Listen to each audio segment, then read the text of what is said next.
Okay, now we're going to the mess of the shoreline construction permit. Well, it's kind of a two-pronged deal. I really want to go through, take a little bit of time. Sorry to take a little bit of time, but this is worthy of a little bit of education on the shoreline permitting process.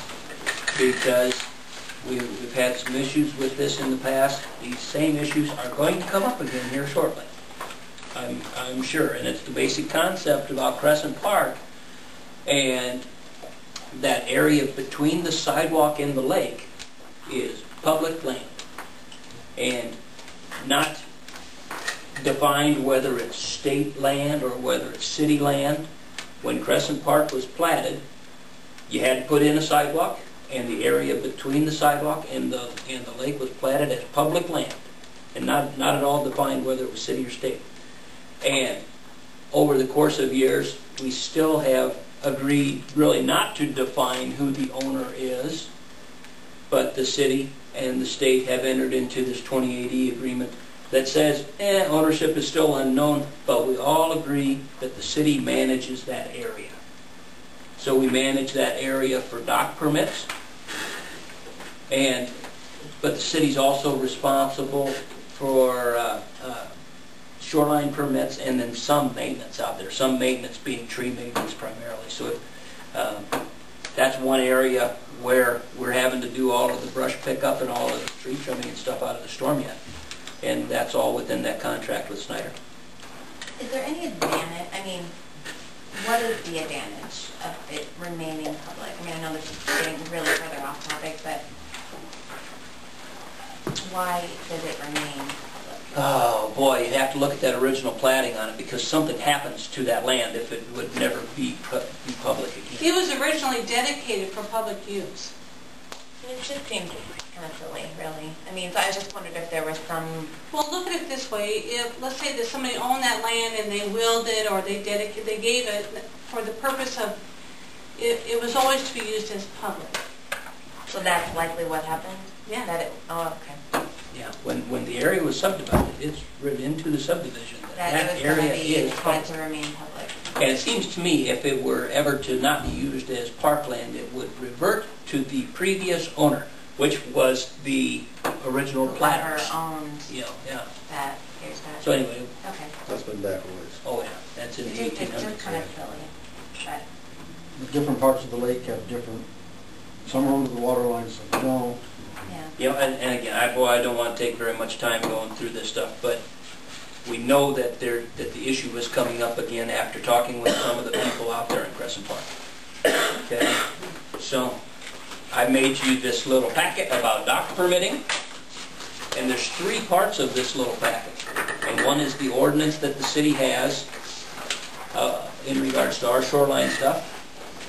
One is the 2080 agreement between the city and the state. And then the last part, all of the fine print, is all of the DNR regulations. Okay?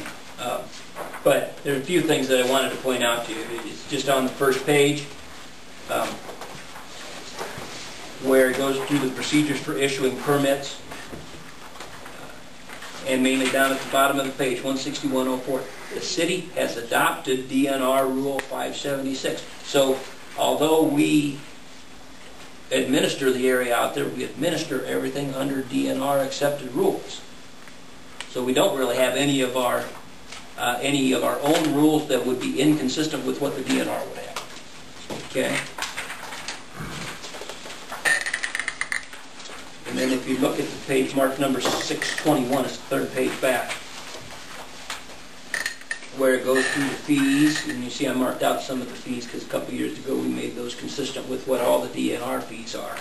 So what had been, basically you could get a fee for a dock permit for a $25 fee. Now it's a $200 fee to be consistent with what the rest of the lake is, and the hoist fee is $50 for each hoist. But 161 tells you about eligibility, about who could get a dock permit out there. And basically any resident or property owner of the city is eligible to get a dock permit out there. And it can have some conflict from time to time, because the residents out there, of course, feel that that's theirs. So not any random person, I could apply for a permit to put a dock Yes. in that line, in that shoreline. Yes. And it's, you know, as a practical matter, it hasn't happened. There's even a couple of open sites right now. Yeah, that's on that one. But it's, it could, and that's why there's this number 2, where we consider each of the dock permits out there to be full if there's 2 families or 2 entities that are on the dock permit. And that fills the dock permit, nobody else can have it. So most everybody fills their permit in that regard. They don't need to worry about ever having it potentially shared. But And Tony, the background on this, for everybody else, is that that land that's on the other side of the road, if that's ever developed, then those people then would have the right to have that access also, which is done all the time up in Oak Bogie. Yeah, that, I mean, I guess. Then the issue about what can you construct on that parked land on the lake side of the sidewalk. A lot of that's addressed in this next level management agreement. This is a 2080 agreement between the city and the DNR. And it really flipped to the second page of that. About the 4th paragraph down, it says, the city shall not allow personal property to be constructed, placed, or stored on the land unless such property consists of docks, steps, or other structures that facilitate access to the shoreline and to the lake. And that is it. That is what is allowed there. And that's, when you think about what's allowed for construction there, it's basically 2 rules of thumb on that. And I'm going to tell you the 2 rules of thumb are.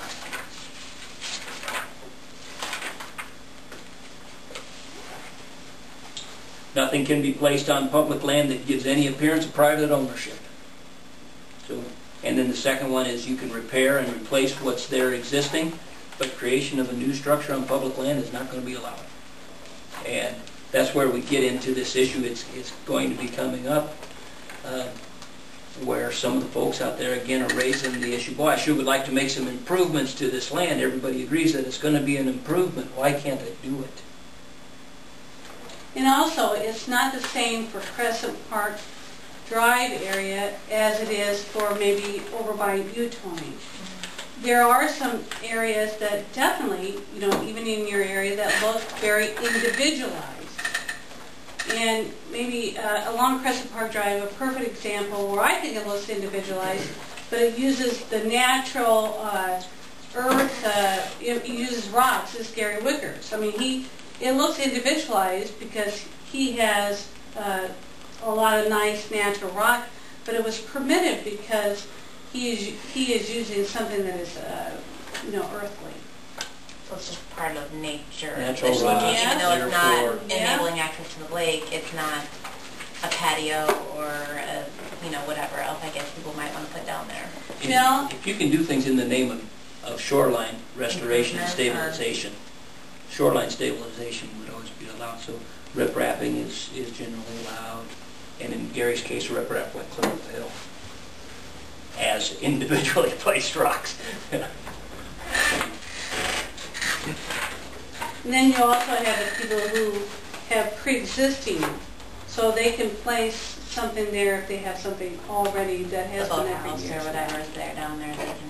Well, even if it is just, say if you have steps and there's a patio landing at the bottom of the steps. If you happen to have that there now and it's falling into disrepair, you'll be able to repair it, replace it, you know, probably enhance upon it a little bit and make it look different. Okay, but if you just happen to have a set of steps that goes straight down to your dock and you think I want to have a landing down at the bottom of that, you're not going to be allowed to do it. And everybody, all the landowners out there perceive this as kind of an inequity about those people who have, are allowed to continue to have, and those people who have but not have, can never have. So I guess I bring this up as an issue because, you know, like I say, I've been contacted by some of the property owners out there again and know that this is going to be brought up as an issue, and I would encourage them to come talk with the council to express their concerns.